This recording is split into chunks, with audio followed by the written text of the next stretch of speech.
오늘 본문의 말씀을 가지고 영원히 사는 것을 믿사옵니다. 마지막 사도신경 한 주 더 설교가 있습니다. 어쨌든 마지막 고백에 대한 부분인데요. 영생에 대한 부분입니다. 지난주는 기독교의 독특한 소망 중의 하나인 몸의 부활에 대해서 우리가 좀 살펴봤습니다. 혹시 지난주 설교를 기억하십니까? 내용이 많아서, 그죠? 그래서, 살짝 우리가 기억을 더듬어서 어떤 내용인지 한번 살펴보도록 하겠습니다. 몸의 부활에 대한 부분은 너무나 확실한 기독교의 소망이에요. 왜냐하면 예수 그리스도께서 살아생전에 이 부활에 대해서, 상도가 부활할 것에 대해서 이야기를 하고 있고, 사도들도 너무나 많은 곳에서 증언하고 있기 때문에 이 몸의 부활에 대한 부분은 우리가 좀 부정할 수가 없어요. 아무리 너무 많은 성경의 지지를 받고 있기 때문에. 그렇다면 왜 신자가 이런 몸의 부활을 우리가 소망하게 되어졌는가에 대한 부분이 배경적인 측면이 있어요. 이것도 타락과 연관되어지죠. 하나님은 우리 인간을 창조하셨을 때 영육 통일체로 창조하셨다라는 것을 우리가 좀 살펴봤어요. 인간은 분명히 물질적인 부분들이 있어요. 육체는 물질을 입고 있는 것이고 물질적 존재로 창조되어지는 부분이 있고, 또 하나님은 영이시기 때문에 우리가 하나님의 형상을 받았기 때문에 또 영적인 존재이기도 한 거죠. 근데 이것은 따로 구분될 수 있는 것이 아니라 영육 통일체로 하나님께서 만드셨다. 근데 이 인간의 범죄함으로 이 영육 통일체를 잃어버리게 되었죠. 그래서 행위 언약을 에덴 동산에서 이렇게 우리가 하나님과 언약을 맺었었는데, 그 행위 언약을 어기면 정령 죽으리라고 경고를 받았죠. 그런데 막상 어겼는데 죽지가 않았어요. 이걸 통해서 우리가 뭘 알 수 있느냐? 이 아담이 죽었던 죽음은 영적인 죽음이었다. 그래서 영적으로 죽으니까 원래 영생하는 존재였죠. 근데 영적으로 죽으니까 비록 근 천년 후에 죽긴 했지만 죽음이 따라온 거죠. 그래서 영적 죽음은 뭘 보장한다? 육적 죽음도 보장한다. 그럼 영의 부활은 또 뭘 보증하는 거예요? 육의 부활도 보증하는 거죠. 그래서 중생이 중요한 거예요. 중생이 얼마나 중요한지 몰라요. 거듭남은 이게 사람의 측면에서 할 수가 없는 것이 문제지, 이 중생만큼 중요한 부분이 없어요. 중생해야 뭐가 되어지는 거예요. 중생해야 뭐가 치료가 이루어지는 거고, 중생해야 뭐가 다 이루어지는 거예요. 성장이 일어나는 거. 그래서 주께서 우리를 긍휼히 여겨 주셔서 혹여나 중생하지 못한 자가 있다면 중생해 주시도록 또 우리가 기도하고 바라고 해야 되는 거죠. 그래서 이 영적 죽음으로 말미암아 범죄한 인간은 결국 영육 통일체를 잃어버리게 되어졌다. 예수 믿는 순간 뭐가 일어난다? 영의 부활이 일어난다. 영의 부활이라는 단어가 조금 생소할 수 있지만 사실은 생소한 단어는 아니에요. 영의 부활 또는 중생이라고도 하고 첫째 부활이라고도 하고, 그래서 이런 다양한 용어로 쓰인다는 것들을 알아야 되죠. 그래서 중생한 자는, 영이 부활한 자는 반드시 또 부활한다?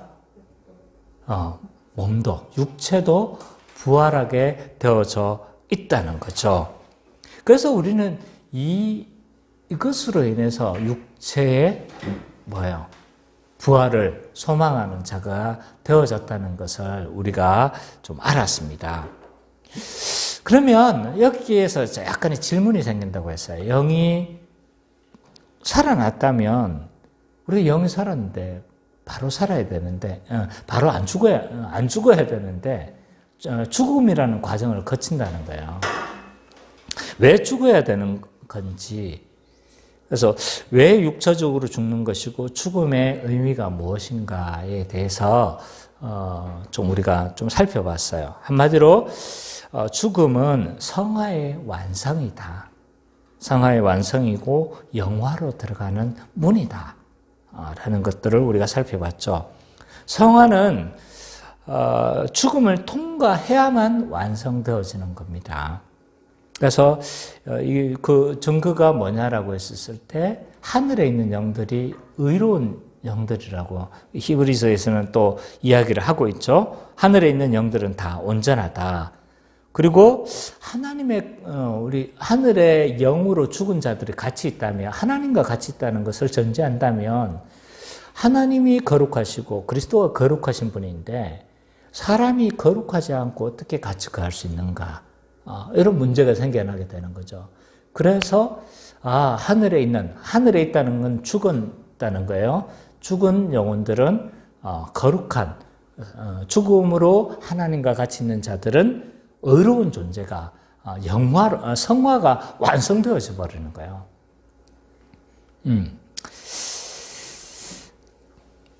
그런데 영이 이제 회복되어지고 하나님과 있다고 해서 우리의 구원이 완성되거나 다 완성이 되는 건 아니라고 했어요. 왜? 영육 통일체가 최종 목적인 거예요. 왜? 육을 입어야 온전한 창조 섭리에 합하게 되어지는 거죠.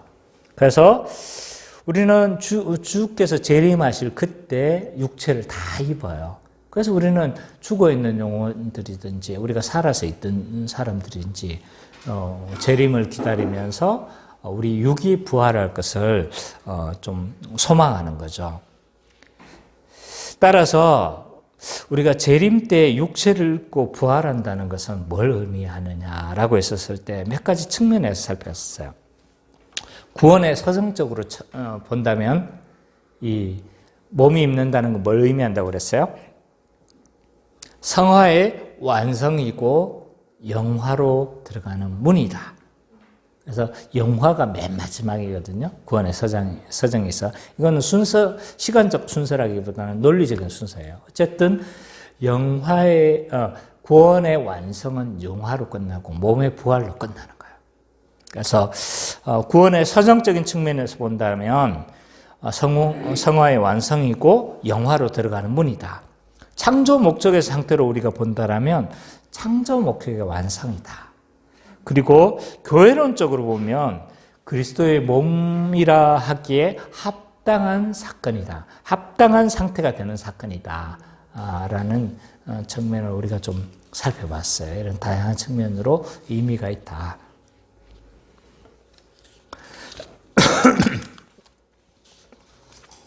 자, 오늘은 사도신경의 마지막 고백인, 쭉 다운되어 있는 것 같아서 마지막 고백인 영생에 대해서 우리가 좀 살펴보도록 하겠습니다.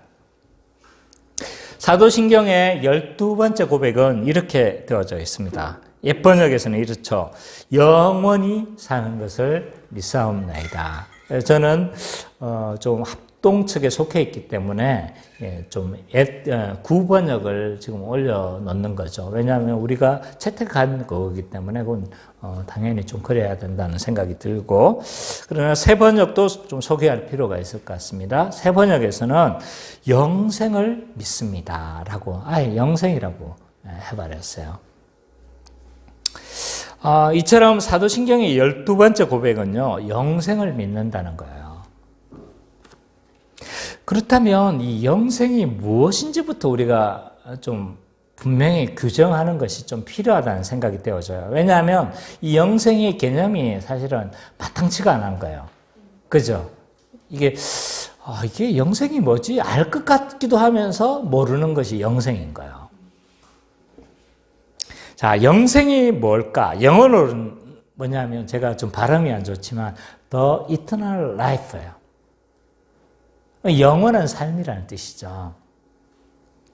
영생이라는 건요, 기독교가 추구하는 궁극적인 상태예요. 그래서 이 사도신경의 제일 마지막 고백에 위치하고 있는 거죠. 영원한 삶에 대한 소망은요, 모든 인류에게 있었던 소망이에요, 사실은. 전 인류, 전 세대에 걸쳐서 영원한 삶을 소망하고 이것을 영원한 삶을 추구하려고 했던 것이 공통적인 어떤 소망이었던 것 같아요. 왜냐하면 죽기 싫어하는 것이 인류의 공통적인 소망이라면 결국 그 반대급부가 뭐예요? 영생하는 거죠, 그죠? 그래서 이 죽기 싫어하는 것이 인류의 공통적인 소망이라면 영생을 하는 것, 이건 당연히 인류의 소망이 되어줄 수밖에 없는 거죠. 자, 우리가 잘 아는 진시황도 뭘 했습니까? 그 불로초를 찾기 위해서 늙지 않고 죽지 않는 어떤 약재를 구하기 위해서 자기의 모든 부하들을 막 세계 각국으로 보냈죠. 그 무리 중에 한 부류가 제주도에까지 왔다는 기록이 있어요. 그래서 어쨌든 우리가 잘 아는 진시황도 이런 소망을 가졌던 것 같아요. 고대 이집트의 무덤도 살펴보면요, 이런 영생에 대한 소망들이 있어요. 미이라 자체가 뭐에 대한 소망이냐면 영생에 대한 소망인 거예요. 그래서 영생에 대한 어떤 소망들이고 어떤 영적인 상태지만 영원히 가는 어떤 영원한 삶으로 가는 어떤 문이라고 생각한 거죠. 그래서 미이라도 만드는 것이 그러한 소망의 일종이고, 그리고 거기에다 엄청난 매장품을 그 안에 넣는 이유가 이런 소망의 발로들인 거죠. 서양 철학에서도 이런 영생에 대한 개념들은 많이 있습니다. 우리가 잘 아는 플라톤도 있잖아요. 영생의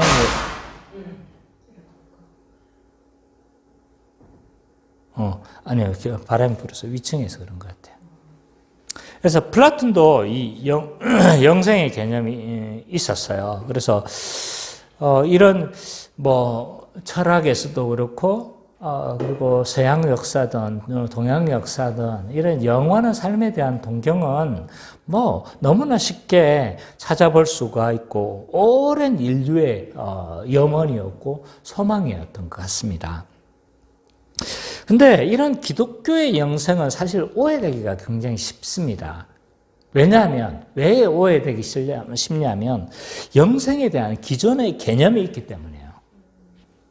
예, 기존의 어떤 영생에 대한 개념을 가지고 있기 때문에 오히려 우리가 기독교가 소망하는 이 영생이 좀 왜곡되기 쉬운 거죠.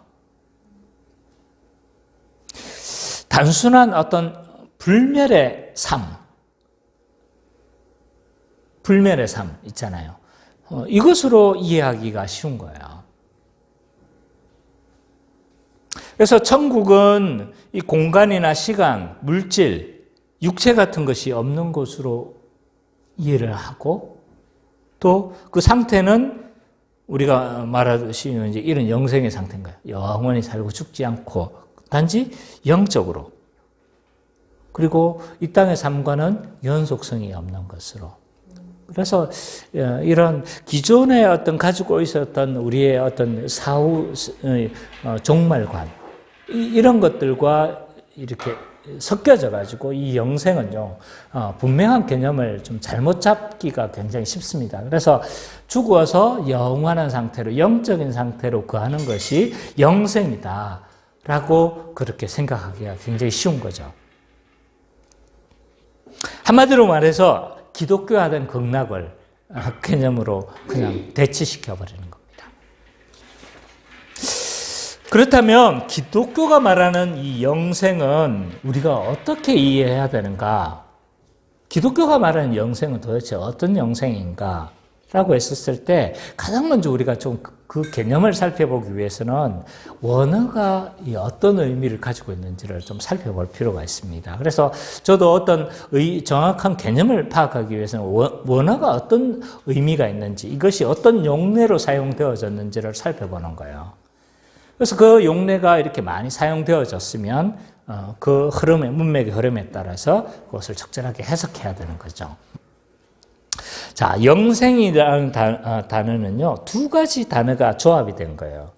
조회, 하고 아이오닉스, 조에 아이오니스.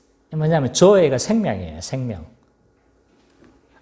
조에 프랑스 르노에서 나오는 그 차인데 그 차의 같은 조에가 아니에요. 그 조에는 프랑스어로 조이예요. 조이. 그래서 기쁨이라는 뜻이고 그 의미가 아니고 조에. 이건 생명이라는 뜻이에요. 근데 아이오니스 이게 무슨 뜻일까요? 영원한 이런 의미를 가지고 있어요. 아마 현대차의 아이오닉이 아마 여기서 나온 것 같아요. 그래서 현대차가 굉장히 차이를 고를 때 헬라어를 많이 사용해요. 그래서 이 아이오니스가 아마 그런 어떤 의미로 이 채택을 했는지 모르겠지만 어쨌든 헬라어에서 나온 것이 아닐까 이런 생각이 들어요. 그래서 영원한 생명이라는 뜻이에요.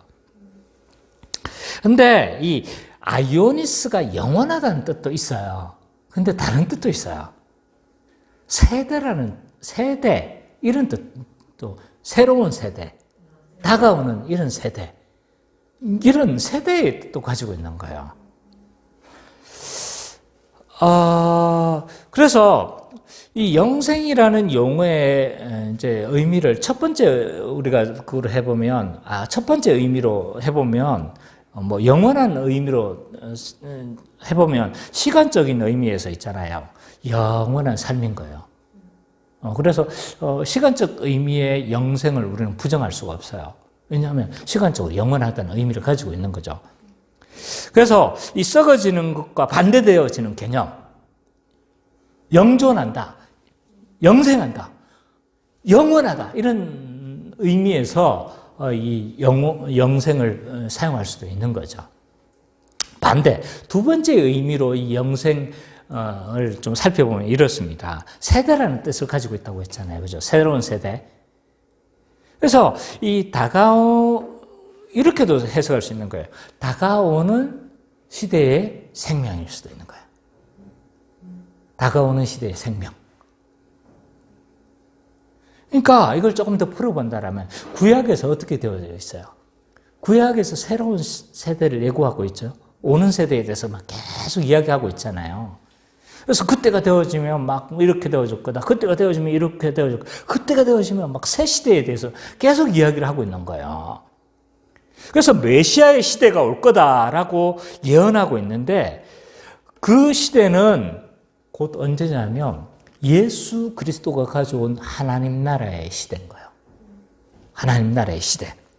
그래서 이 두 번째 의미의 영생을 좀 풀어서 이야기를 해보면 그리스도 안에서 새로 임한 그 하나님 나라의 삶, 이것을 영생이라고도 할 수 있는 거예요. 그래서 하나님 나라의 삶,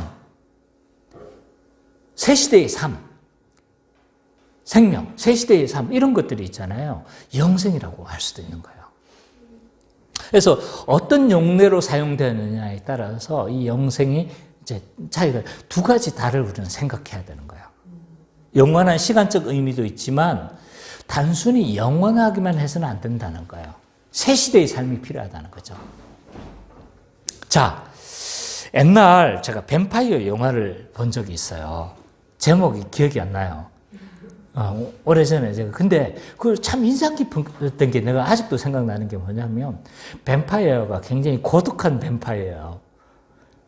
고독하다는 의미보다는 굉장히 불행한 뱀파이어. 그래서 죽지 않고 계속 사는 거예요. 뱀파이어는 그렇잖아요. 계속 사는데 수백 살이 되는 거예요. 근데 그래서 이 뱀파이어가 무슨 말을 했냐면 영원히 사는 것은 축복이 아니라 저주다 라고 자기 이야기를 한 거예요. 왜냐하면 지금까지 사랑하는 사람을 너무 많이 잃었던 거예요. 사랑하는 사람이 생겨도 이 사람은 늙어버리고 이러니까 죽고. 그리고 이 사람이 사는 방법은 뭐예요? 다른 사람의 피를 빨아먹어야 돼요. 자기가 안 그러고 싶은데도 막 조금만 참으면 막 피가 고픈 거예요. 피가 고파, 피가 어쨌든 그래요. 다른 사람의 피를 빨아먹고 살아야 되니까 이 삶이 행복하지가 않은 거야. 그래서 영원히 사는 것은 축복이 아니라 저주다. 그래서 사랑하는 사람 자기가 물어가지고 막 이렇게 영생을 주는 것에 대해서도 있잖아요. 이게 뭐 싫은 거야. 그래서 굉장히 이 사람이 고통스러워하는 모습을 제가 본 적이 있었어요.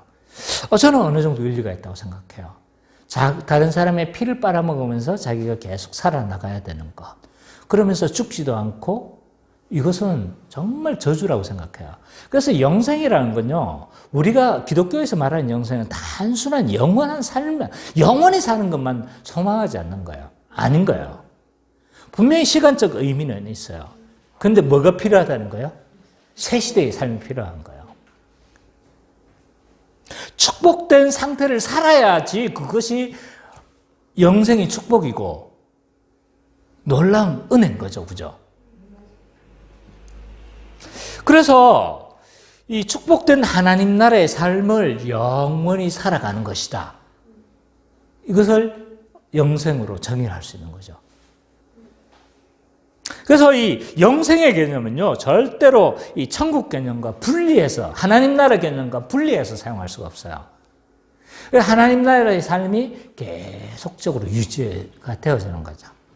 그래서 하나님 나라의 삶이 어떤 것인지를 모르면 이 영생도 별로 소망이 안 될 거라고 저는 생각되어져요. 그냥 단순히 살아가는데 심심하지 않겠어 이거? 뭐하고 살아?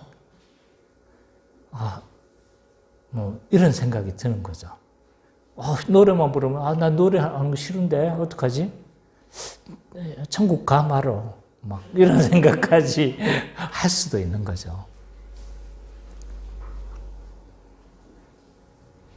자, 영생의 개념을 확실하게 하셨죠? 단순히 영원한 삶만 누리는 것이 아니라 축복된 삶의 상태, 새 시대의 삶의 상태가 계속되어지는 거예요. 그래서 의와 평강과 희락이 영원한 거예요. 하나님 나라의 삶이 의와 평강과 희락이라고 했으니까 의와 평강과 희락이 영원한 상태가 하나님 영생이다. 이 개념을 우리가 먼저 분명하게 잡아두는 게 좋습니다. 자, 따라서 있잖아요. 우리는 이 세상에서 이미 영생을 부분적으로 누리고 있어요. 왜? 왜 누리고 있는 거예요? 왜 누리고 있는 거예요? 그렇죠. 하나님 나라가 이 땅에 왔으니까.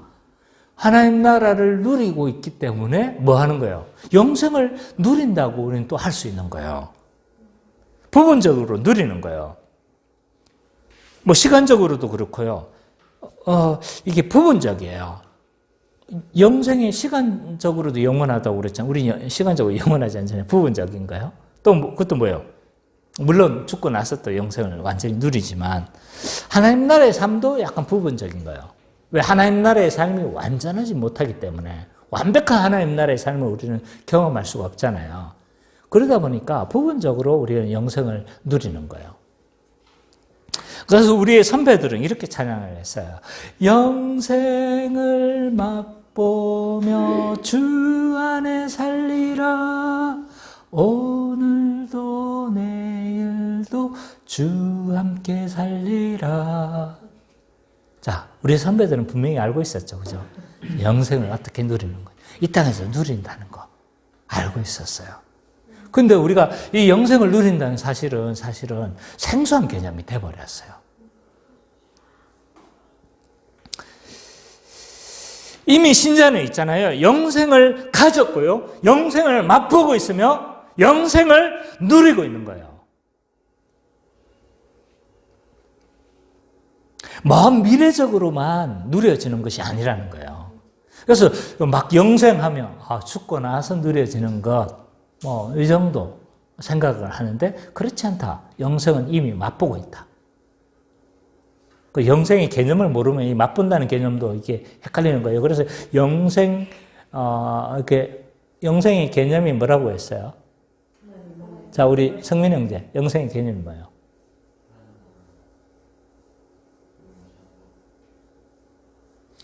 두 가지 개념이 반드시 있어야 돼요. 하나님 나라의 삶 플러스 영원한.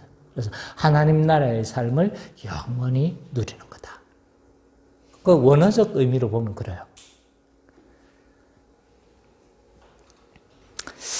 그래서 이 영생을 맛보다 이러면 이제 막 이게 영생을 맛본다 이래버리면 이게 이 개념을 분명히 하지 않으면 이게 맛본다는 개념이 이게 잡히지가 않는 거예요.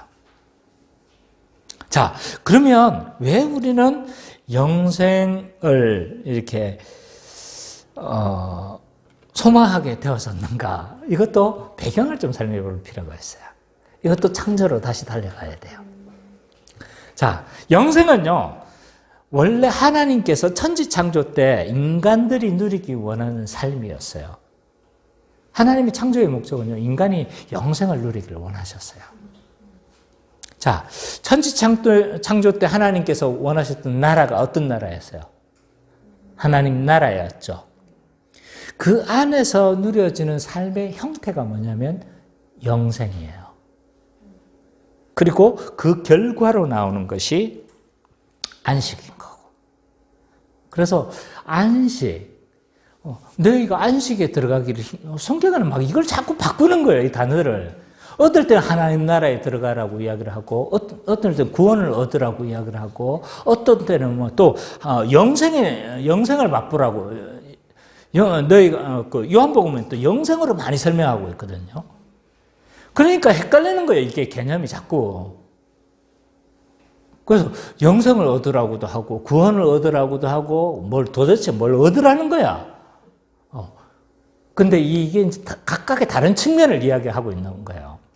그래서 하나님 나라는 큰 개념인 거죠. 그래서 그 하나님의 나라에 너희가 들어가라. 구원을 얻고 하나님 나라에 들어가라. 이렇게도 설명이 되어지고 또 어떨 때는 그 안에서 누려지는 삶을 측면을 강조하는 거죠. 예수 믿고 영생을 얻으십시오. 이렇게 이야기를 할 수도 있고 또 예수 믿고 안식을 얻으라. 그 결과인 거죠. 그죠? 영생과 하나님 나라의 삶에서 누려지는 삶의 결과가 안식인 거예요. 목적이 안식인 거죠. 그래서 이런 다른 용어로 표현될 수 있지만 사실은 서로 다른 개념이 아니라 서로 연결되어져 있는 개념이다. 다. 그래서 하나님의 천지 창조의 목적은 하나님 나라를 만들고 그 안에서 영생을 누리기를 원하는 것이 하나님의 원래 창조의 목적이었다. 근데 타락으로 인해서 이 영생의 삶이 어떻게 되는 거예요? 잃어버리게 되는 거예요. 우리는 하나님 나라 안에서 우리가 복된 삶을 하나님 살기를 원하셨어요. 그리고 그 안에서 영원히 살 뿐만 아니라 또한 그 안에서 안식을 누리기를 원하셨는데 우리가 잘 알다시피 범죄하여서 어떻게 됐냐? 하나님 나라에 쫓겨났어요. 그 쫓겨났다는 건 뭘 잃어버렸다는 거예요? 안식을 잃어버렸다는 말이고 영생을 잃어버렸다는 거예요.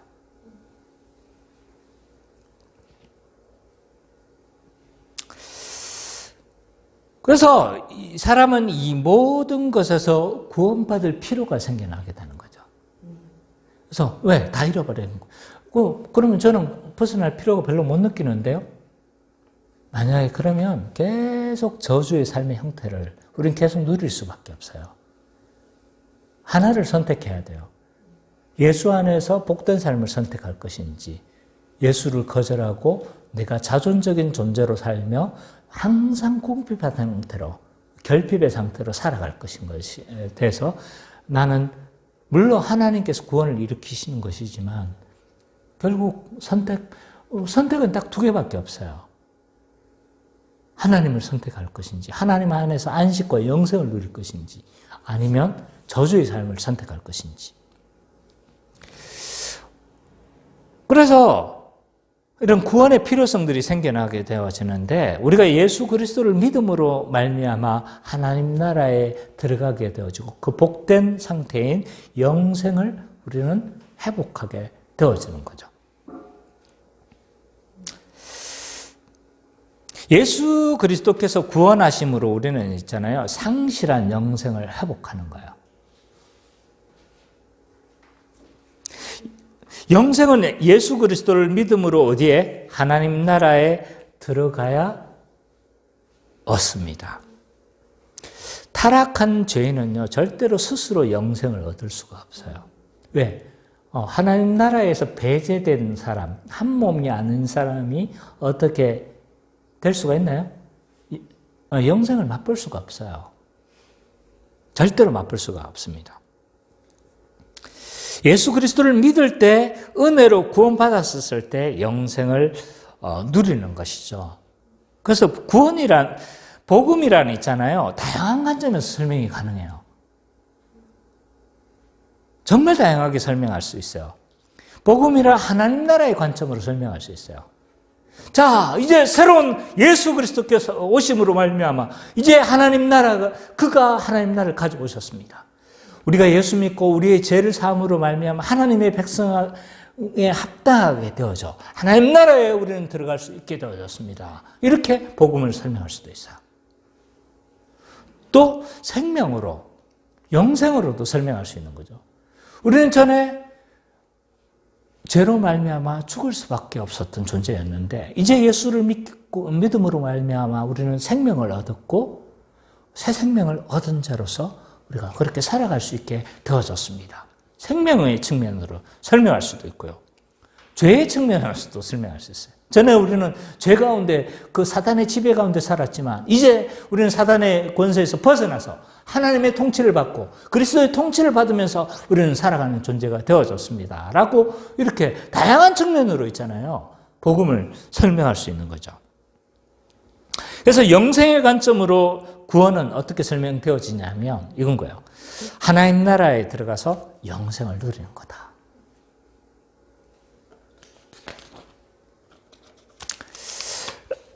자, 이제 배경에 대한 부분을 우리가 살펴봤고, 이 영생의 삶은요, 아까도 설명했듯이 죽어서 어떻게 누려지는 그런 상태가 아닌 거예요. 이 땅에서 지금 이곳에서 시작되어진다. 영생의 삶은. 근데 이게 영생을 맛본다, 영생을 누린다, 이 개념이 굉장히 생소해요. 생소하고, 그렇지만 이거는요, 기독교 전통 신앙인 거예요. 안 그러면 그런 찬양이 있을 리가 없잖아요. 영생을 맛보며 주 안에 살리라. 오늘도 내일도 주 함께 살리라. 그러니까 이 사람들은 어떻게 누리는지도 알고 있었어요. 왜 이렇게 우리는 영생을 맛본다는 개념이 생소해졌을까? 라고 했었을 때 몇 가지 좀 이유가 있다고 봐져요. 그 중에 하나가 하나님 나라의 현재성에 대한 이해가 우리나라에는 많이 부족해요. 미래성에 대한 부분은 너무 많은 이야기를 했고, 현재 하나님 나라가 이 땅 가운데 이루어지는 것에 대해서 많이 인식이 많이 개선되어지고 하나님 나라가 이 땅에 왔다는 것에 대해서 많이 받아들이고 있지만 그것이 실제적으로 누려지는 거에서는 또 다른 측면이에요. 어쨌든 신학적으로 동의하는 것도 최근에 와서야 이루어지는 것들이었어요. 제가 학부 과정에 있었을 때 친한 후배가 있었어요. 그래서 저는 이제 하나님 나라의 개념을 들어와가지고 신학교 들어가가지고 처음 알고 깜짝 놀랐어요. 아니, 이 땅에서 이루어지는 거구나. 내가 이 개념을 알고 얼마나 놀랐는지, 그리고 얼마나 막 이게 소망이 되는지, 하나님 나라가. 저는, 왜냐하면 하나님 나라는 막 이런 발이 안 보이는 이런 거로 생각했거든요. 근데, 이게 실제적인 거구나, 라는 것을 알고 나서는 저는 얼마나 소망이 됐는지 몰랐어요. 굉장히 소망이 됐죠. 그래서 내가 이 복음을 알고 가만히 있었겠어요? 후배한테 설명을 했죠. 하나님 나라에 대해서. 하나님 나라가 이런 것이다. 그래서 내가 이런 하나님 나라를 말하면 이제 거부하는 사람들이 별로 없어요. 지금은 평신도들도 이 하나님 나라의 개념을 많이 알고 있어요. 근데 이 후배가 가만히 듣더만은 나보고, 선배, 이단이죠. 이단이죠. 이단. 네, 깜짝 놀랐어요, 저도. 그러니까 이 개념이 자기한테 너무 생소했던 거예요. 지금 그 친구가 지금 어떻게 살고 있는지 잘 연락이 안 되는데, 지금 어떤지 모르겠지만, 그 후배는 전 이해가 되어져요. 왜냐하면 계속 죽어서 가는 어떤 곳으로 생각을 했거든요. 지금은 하나님 나라가 왔다 이러면 거의 대부분은 거부감이 없어요. 그것이 누려지느냐 이 문제는 이제 다른 문제인데, 여기에 대한 그 이제 신학적으로 이 동의를 구하는 것은 크게 어렵지가 않아요.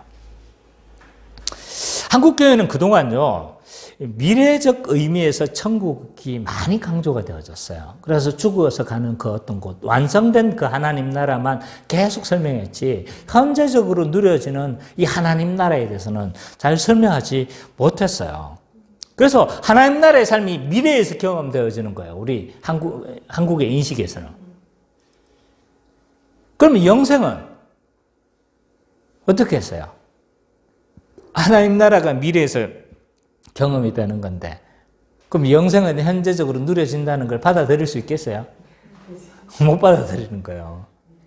당연히 죽어서 누려지는 그 어떤 것으로 생각할 수밖에 없는 거죠. 그러나 영생은 있잖아요. 과거에는 현재적으로 누릴 생각을 전혀 못했어요.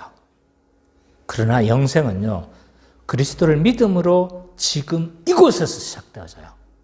우리 선배들은 알고 있었어요. 이게 누려진다는 거. 전달이 안 된 거예요, 지금. 이거 분명히 아셔야 돼요.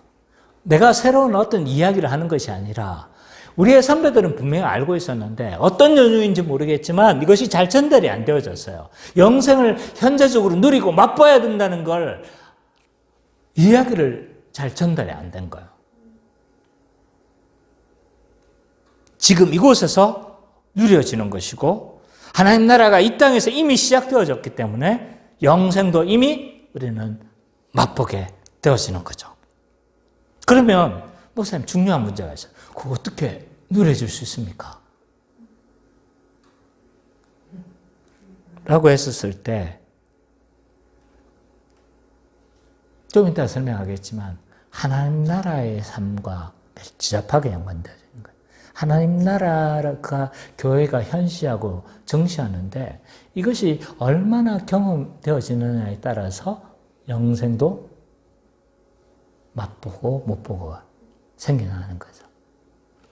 자, 그 전에 우리가 먼저 살펴야 되는 거, 봐야 되는 게 있는데, 그건 뭐냐면, 영생을 누리는 삶이 어디서 나오는지를 먼저 생각해야 돼요. 어디서? 누리는 삶의 근원이. 영생의 삶은요, 예수 그리스도의 생명에서 온 것이에요.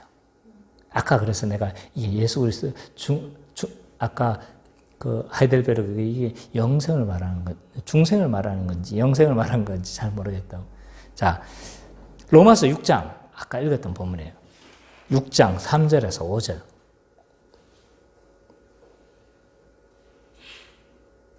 예, 한번 선미자매가 좀 읽어주십시오. 우리 그리스도 예수 합하여 세례를 받은 우리는 그의 죽으심과 합하여 세례를 받은 줄 알지 못하느냐. 그러므로 우리가 그의 죽으심과 합하여 세례를 받음으로 그와 함께 장사되었나니, 이는 아버지의 영광으로 말미암아 그리스도를 죽은 자 가운데서 살리신 것 같이 우리로 또한 새 생명 가운데서 행하게 하려 함이라. 예, 됐습니다. 끝까지만.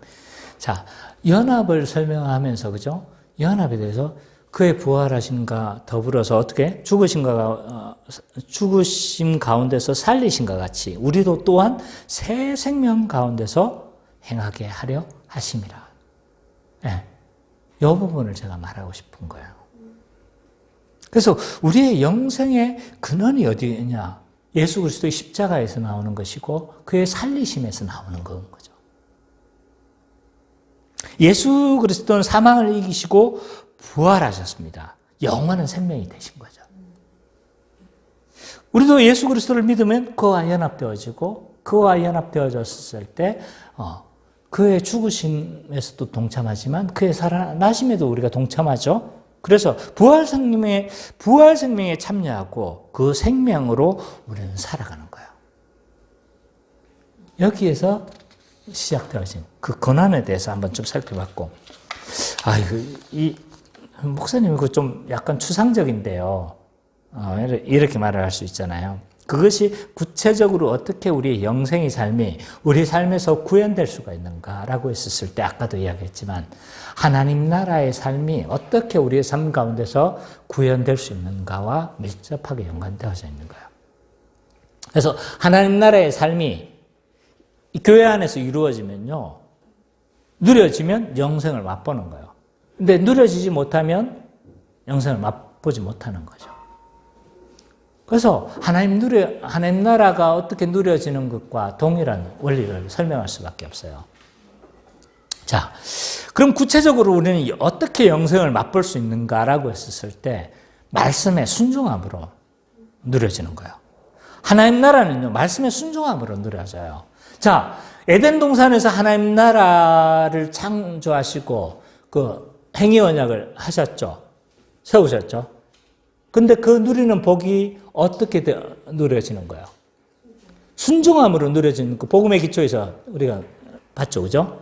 그래서 순종할 때 그 하나님 나라가 누려지고 그리고 그렇지는 않았지만 만약 아담과 하와가 계속적으로 이 순종의 상태가 유지되어졌다면요. 아마 동산 중앙에 있는 생명나무, 영생의 나무를 아마 먹었을 거예요. 자, 이 영생을 어떻게 맛보는가? 그에게 순종함으로 있잖아요. 맛보는 거예요. 또 모형적 하나님 나라가 성취된 이스라엘도 율법의 순종함으로 어떻게 해요? 누려지는 거잖아요. 그죠? 물론 그 율법은 이스라엘 이미 구원한 백성들이에요. 그래서 구원과는 상관이 없는 거예요. 이거 잘못 설명하면 굉장히 오해가 될 수가 있는데. 구원과 상관이 없어요. 그렇지만 그들이 율법에 순종했을 때 뭐가 되는 거예요? 복과 안식이 누려지는 거죠. 그죠? 복과 안식이 누릴 수가 있었는데 순종이 뭐예요? 이들에게 있어서 누려지는 복과 밀접하게 연관되어져 있는 거죠. 자, 이 땅에 예수 그리스도가 오심으로 하나님 나라가 이 땅을 가져오셨어요. 근데 우리가 어떻게 하나님 나라를 누리고 맛볼 수 있는가라고 했었을 때 예수님의 통치를 받아야 돼요. 하나님 나라의 개념, 핵심 개념은 통치예요. 통치는 그러면 하나님 예수 그리스도는 어떻게 통치하십니까? 라고 했었을 때 말씀과 성령으로 통치하시는 거죠. 그래서 결국은 있잖아요. 모든 하나님 나라의 원리는요, 통치에 순종하는 거예요. 순종할 때 우리가 하나님 나라를 맛볼 수가 있는 겁니다. 그래서 교회는 이 말씀의 통치가 얼마나 중요한지 몰라요. 제가 자꾸 이 말씀을 들으라, 깨어있으라, 자꾸 하는 이유가 이거예요. 사도적 가르침이 얼마나 중요한지 몰라요. 그런 의미에서 목회자는 굉장히 중요한 위치를 차지하고 있어요. 주님은요, 통치하세요. 근데 그 통치의 방법이 뭐냐? 말씀과 성령이에요. 근데 말씀과 성령을 누구에게 맡기셨느냐?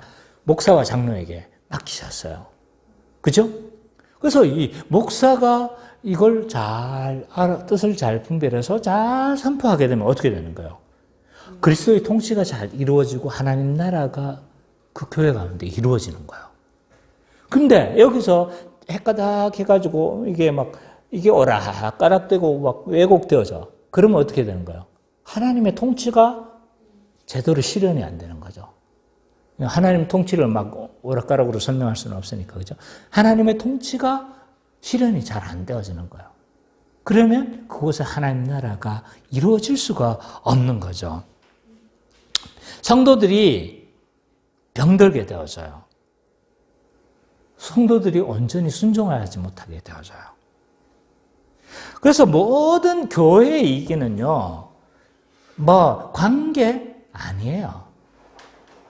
사실은 교회의 위기는요, 어떤 막 장로들, 목사들이 싸우고, 막 누가 싸운다 해가지고 있잖아요. 관계에서 잘못된 게 아니라, 복음의 위기에서 시작되어진 거예요. 복음이 잘 통치가 안 되어지니까, 복음이 잘 선포가 안 되어지고, 하나님의 말씀이 순수하게 잘 선포가 안 되어지니까, 성도들이 병이 드는 거야. 병이 든 성도들이 어떻게 하는 거예요? 원망하게 되고 질투하게 되어지고 거기서 싸움이 일어나는 것이고 그것으로 인해서 막 교회가 혼탁해지는 거예요. 그래서 교회는요, 교회의 위기는 절대로 다른 곳에서 시작되지 않아요. 복음의 위기에서 시작되어져요. 교회의 위기는요, 또 다른 말로 말하면 목회자의 위기에서 시작되어져요. 목회자가 올바로 서 있지 못하면요, 교회는 잘못될 가능성이 굉장히 높아집니다. 따라서 말씀에 순종할 때 우리는 하나님 나라를 누리고 영생을 맛보는 거예요. 이 말씀의 통치가 굉장히 중요합니다.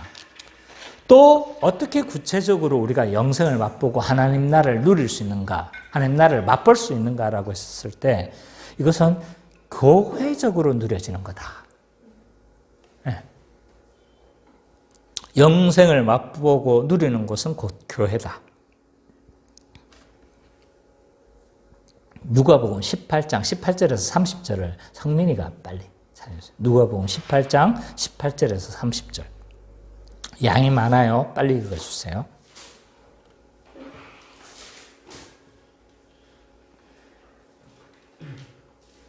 어떤 관리가 물어 이르되 선한 선생님이여 내가 무엇을 하여야 영생을 얻으리이까.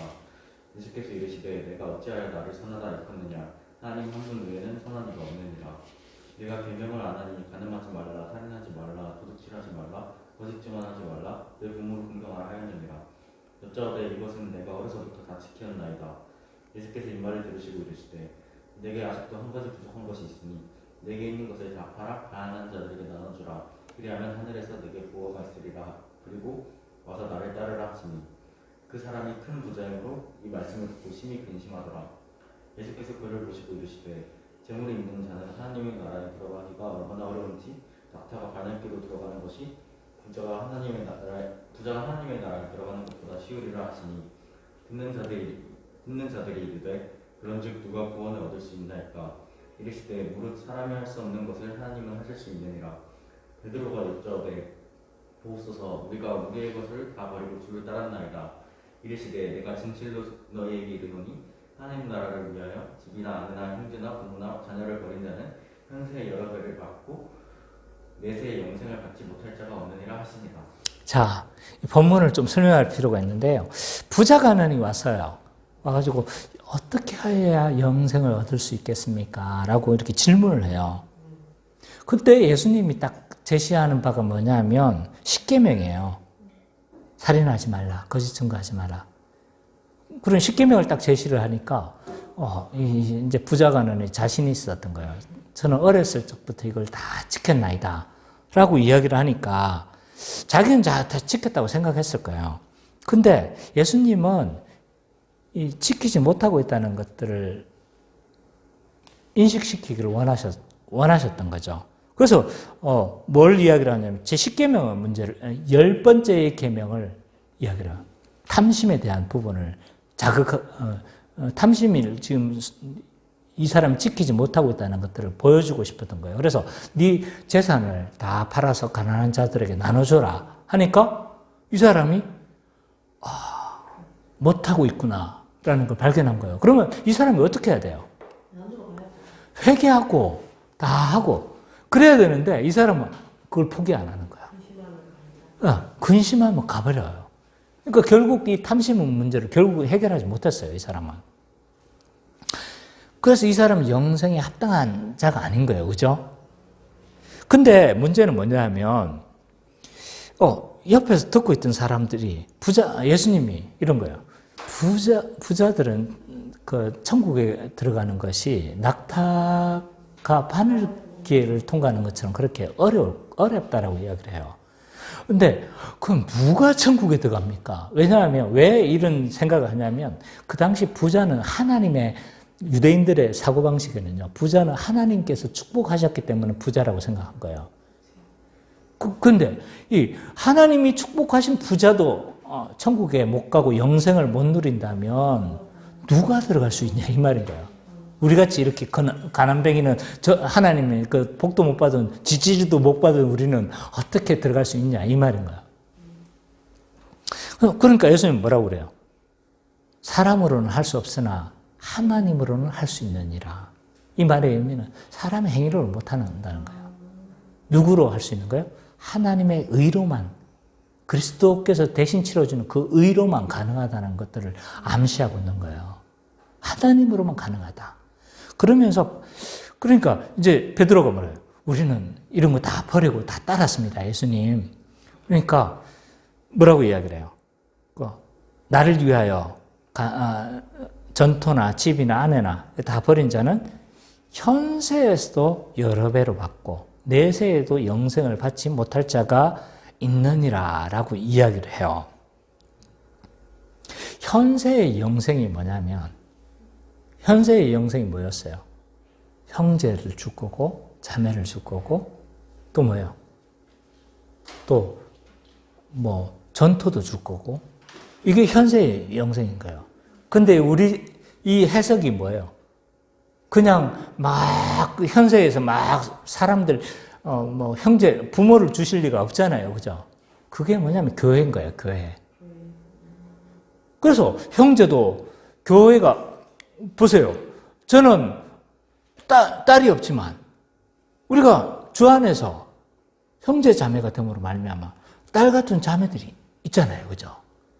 형제도 있고, 누나도 있고, 누나도 생긴 거예요. 이런 관계가 생긴 거예요. 그래서 형제도 주시고, 자매도 주시고, 또 전토도 준다는 건 뭐냐면 서로 한 몸으로 살아가니까 어떻게 되는 거예요? 서로, 초대교회와 같이 가난한 자들이 막 자기의 전토를 팔아서 가난한 자들에게 나누어 주는 거예요.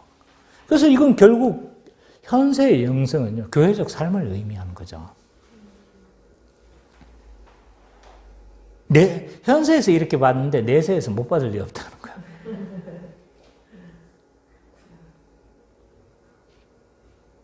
그래서 교회적 삶을 살아갈 때 우리는 현재의 영생을 맛보게 되는 거예요. 자, 맞죠? 그죠? 영생을 물어봤어요. 그죠? 그래서 영생에 대해서 대답한 거고. 이런 관점으로 생각 못 해봤죠? 네.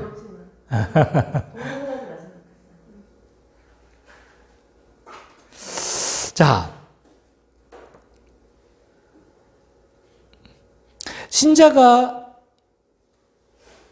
어떻게 맛보지 못하고 이걸 소망할 수 있겠어요?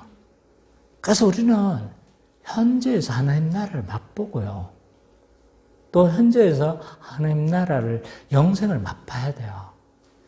맛보지 않고서는 절대로 소망 못합니다. 미래가 우리가 소망하는 이유가 뭐냐면요. 지금 없는 것을 미래에 있기 때문에 소망하는 것이 아니라 현재 우리가 이것을 맛보기 때문에 미래의 것을 소망하는 거예요. 절대로 우리가 맛보지 못하는 것을 소망 못해요. 이걸 좀 고급진 언어로 좀 표현해 보면요. 고기도 맛본 놈이 찾는다. 먹어봐야 찾는 거예요.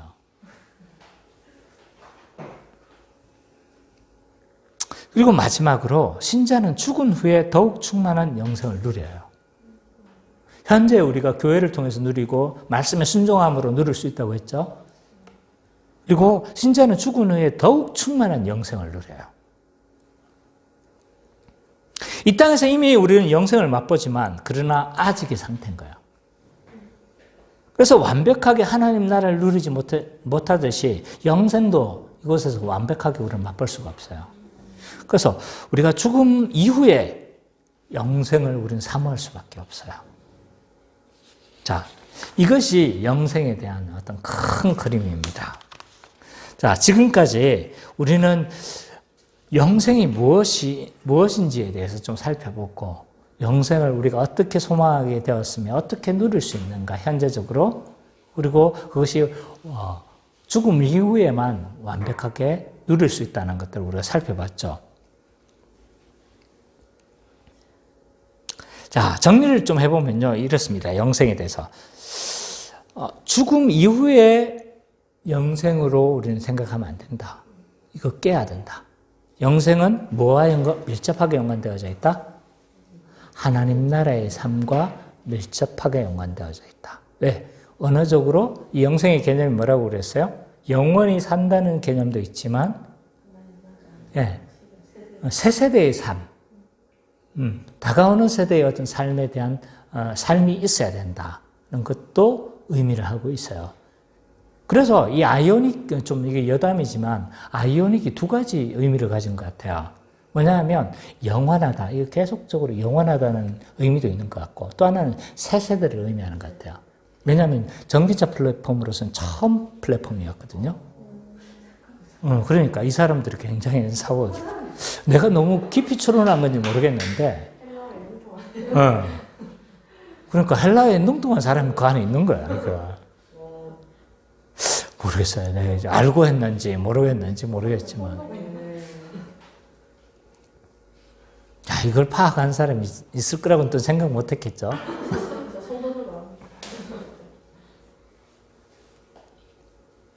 그 사람 대단한 사람이 이 헬라어 단어 하나에서 막 그걸 두 가지 의미를, 중의적 의미를 생각했으니까. 자, 그래서 이 하나님 나라와 밀접하게 연관되어져 있는 개념이다. 영생은. 그래서 영원히 사는 것이기도 하지만 하나님 나라의 복된 삶을 살면서 영원히 사는 것이다. 이 개념에 대해서는 딴 건 다 잊어먹어도 이건 잊어먹으면 안 돼요. 영생의 개념이 하나님 나라와 밀접하게 연관되어져 있고 영원히 사는 것이기도 하지만 하나님 나라의 상태를 영원히 사는 것이다. 이거 가지고 몇 가지 적용해 보면 이렇습니다. 영생을 이미 이곳에서 누린다는 사실을 아는 것이 중요해요. 왜냐하면 우리가 알지 못하면 절대로 소망하지 못해요.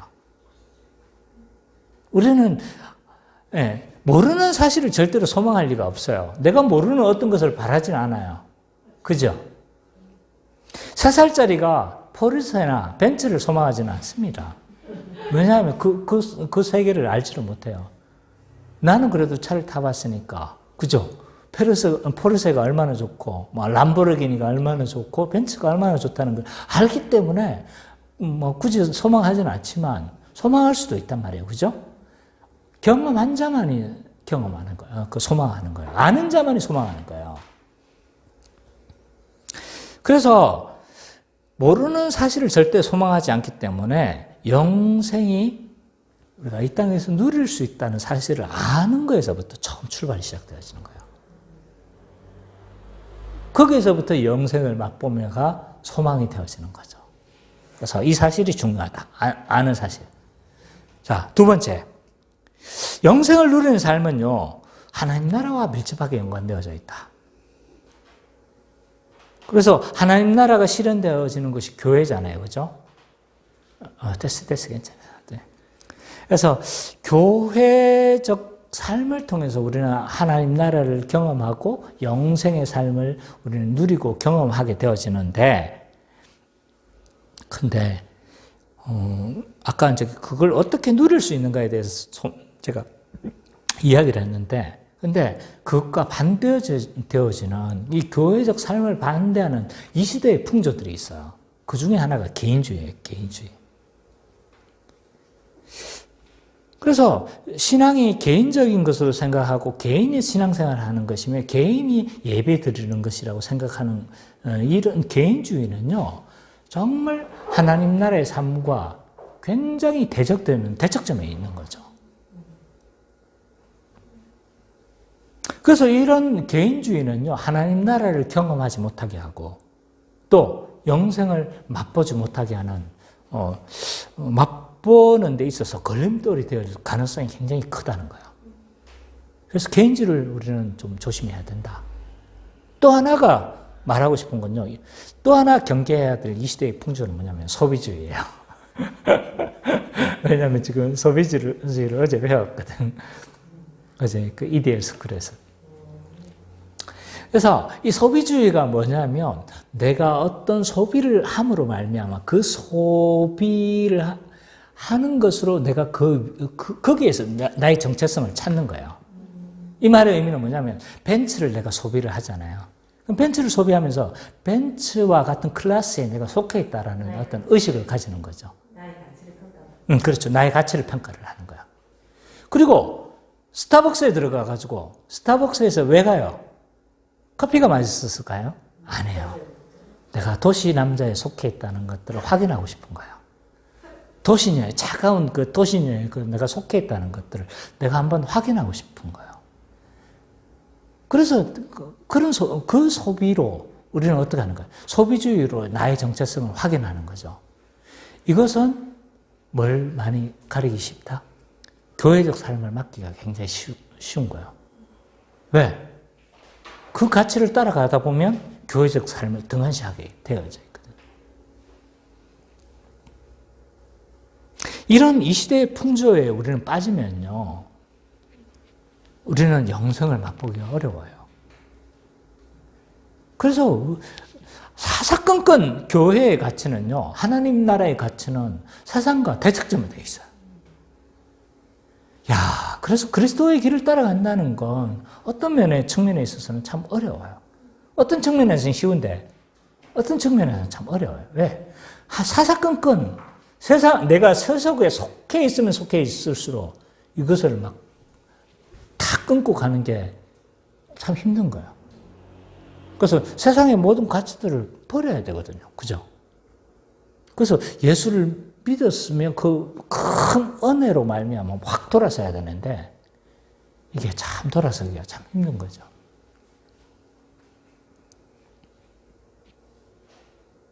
세 번째, 영생의 복을 충만히 누리기 위해서는 주님의 통치가 중요하다. 날마다 우리가 순종함으로 천국의 복과 영생을 우리는 누려야 돼요. 그래서 온전히 교회 안에서 말씀이 잘 선포되어져야 되고 이것을 잘 들어야 되고 들어야지 거기서 믿음이 생겨나고 들어야지 거기서 뭐가 생겨나냐면 마음이 새로워지고 믿음이 생겨나고 이렇게 되어지는 거죠. 그래서 거룩한 삶이 가능하고 그래서 하나님 나라가 이루어지는 거고 서로 사랑하게 되어지는 거고 이게 다 연결이 되어져 있는 거예요. 그래서 우리 교회 안에서 이런 현재의 영성 우리가 많이 맛봤으면 좋겠어요. 아멘이죠? 네, 감사합니다. 더 나아가서 완성되어질 영생을 우리가 참 소망하면서 우리 교회가 좀 살아갔으면 좋겠다. 그렇습니다. 또 설명하면서 길어질 것 같아서 준비한 대로만. 그래서 이 완성되어질 현재의 영생을 맛봄으로 말미암아 완성되어질 그 영생을 소망하면서 그렇게 살아가는 우리 기쁨의 교회 모든 성도님 되시기를 간절히 축원합니다.